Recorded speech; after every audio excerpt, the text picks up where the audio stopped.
আসছে দাউদখালী থেকে আমার পরিচয় নিশ্চয়ই আপনারা পেয়েছেন, ইতিমধ্যেই পেয়েছেন। আমি দাউদখালী ইউনিয়ন পরিষদের চেয়ারম্যান।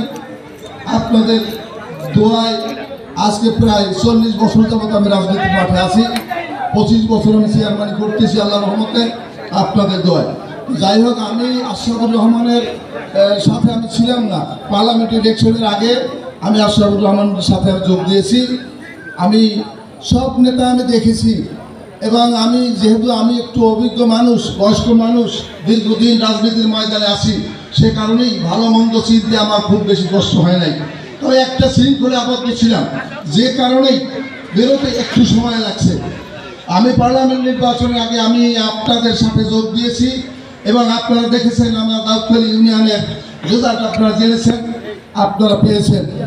যার বদৌলতে আজকে আল্লাহর রহমতে পলাশছড়ি নির্বাচিত হয়েছে আপনাদের সকলের সহযোগিতার মাধ্যমে, সকলের ভোটের মাধ্যমে। আজকে আপনাদের ভোটে নির্বাচিত মাননীয় এমপি সাহেব আমাদের সাথে আছেন। আজকে উপজেলা চেয়ারম্যান আমাদের পরীক্ষিত লোক রিয়াজউদ্দিন আহমেদ, আপনাদের পরীক্ষিত লোক নয়। আপনারা রিয়াজকে ভালো করে চেনেন। রিয়াজ যদি ভালো লোক হয়, রিয়াজ যদি আপনাদের কাছ থেকে কোনো রকম টাকার বাণিজ্য করে না থাকে, সালিশ বাণিজ্য করে না থাকে, ভূমিদস্যুতা না করে থাকে, তাহলে আমরা কেন আমাদের পরীক্ষিত লোক বাদ দিয়ে একজন সন্ত্রাসী, একজন চাঁদাবাজ, একজন অস্ত্রবাজ লোককে আমরা এখানে আনবো?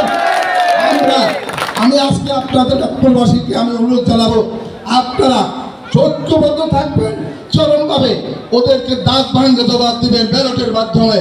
আমি আপনাদেরকে আশ্বস্ত করব, দাউদখালী ইউনিয়ন থেকে আল্লাহর রহমতে 85 হইতে 90% মধ্যে আমি ইনশাআল্লাহ আপনাদেরকে ভোট দেবো।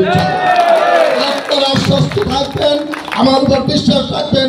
আমি ইতিপূর্বেও আমার এই বিশ্বস্ততা আমি দেখাতে পেরেছি আল্লাহর রহমতে, এবং 29 তারিখে নির্বাচনে ইনশাআল্লাহ আপনাদের দোয়ায়, আল্লাহর রহমতে, আমার মা বাবার দোয়ায় ইনশাআল্লাহ আপনাদের সাথে আমি দেখা করব বিষয়ের মাধ্যমে। ইনশাআল্লাহ আপনারা আমার জন্য দোয়া করবেন, আমি যেন আপনাদের পাশে থেকে, আপনাদের সাথে থেকে এই আনারসপুর থেকে বিজয়ী করতে পারি, বা পাশাপাশি এই আশরাফুর রহমানের প্যানেলকে আমরা বিজয়ী করতে পারি। এই আশাবাদ ব্যক্ত করে আমার বক্তব্য এখানে শেষ করছি। জয় বাংলা, জয় বঙ্গবন্ধু, বাংলাদেশ। আসসালামু আলাইকুম।